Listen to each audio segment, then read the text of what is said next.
Good evening, Jets fans. This is Green Bean, and I am back for an impromptu late night chat.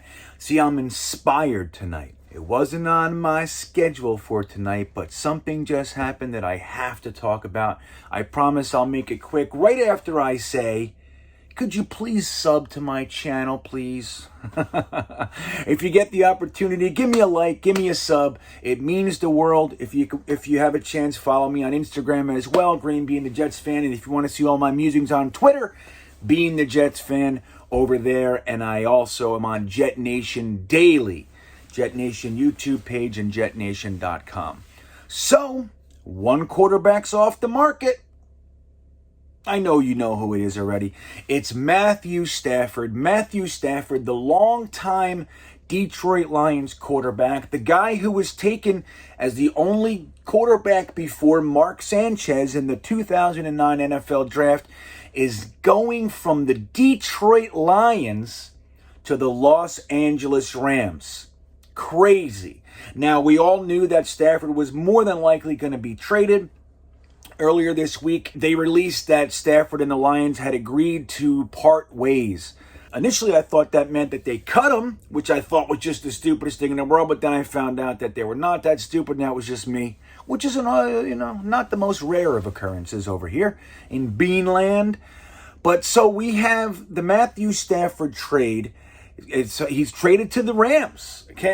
Dude, he's been traded to the Rams. So Matthew Stafford, who has been in the tundra of Detroit his entire career, gets to head on down to Southern California and hang out in LA in that fresh, brand new stadium with a team that many might say is built to win today. So this is the Rams saying that Jarod Goff was their problem. That's what they're saying right here, that they felt that Jarod Goff held them back and took a Super Bowl winning team and hindered their potential. So the trade looks like this, and then you'll understand why I just said what I said.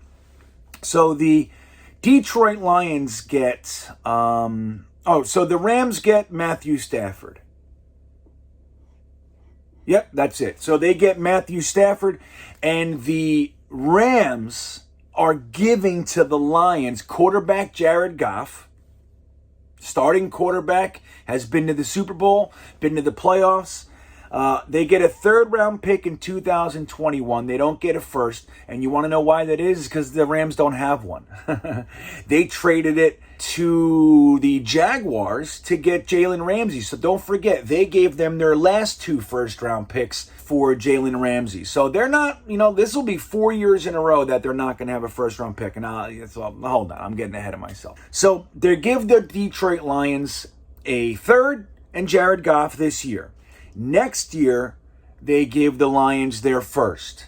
2023, they give the Lions their first. So that's 4 years consecutively that the LA Rams do not have a first-round pick. It can be argued that they don't need them. They don't need their first-round picks because they're doing it this way. It's a little bit unorthodox, but they are in the playoffs. They are a good team. Made it to the Super Bowl a couple years ago. So they're giving Jarod Goff 2021 third, 2022 first, 2023 first.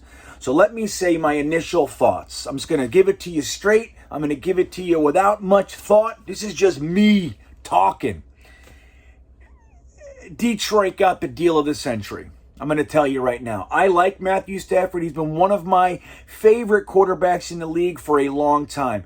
I always thought that he wasn't reaching his potential in Detroit. But even that said, the guy's 11 years in the league. It'll be his 12th year in the league in 2022. And I just think that they could have gotten this guy for probably a first, a third, and Goff. I don't think they needed the second first. Clearly, they thought they did because Detroit was able to hold him over a barrel. I'm sure what happened there was some competition, and LA got spooked. They wanted this opportunity to grab the guy, and they did it. So it's pretty interesting. So how does this affect us? One, it takes a quarterback out of the mix, so that he was one of my plans. He was plan D, I think it was. Get Matthew Stafford, keep Sam Darnold, let him sit there for a couple of years, see if you can groom Sam underneath him, or even do that with James Morgan and maybe a Mac Jones or something like that, or who knows, Jamie Newman in the fifth, kind of a thing.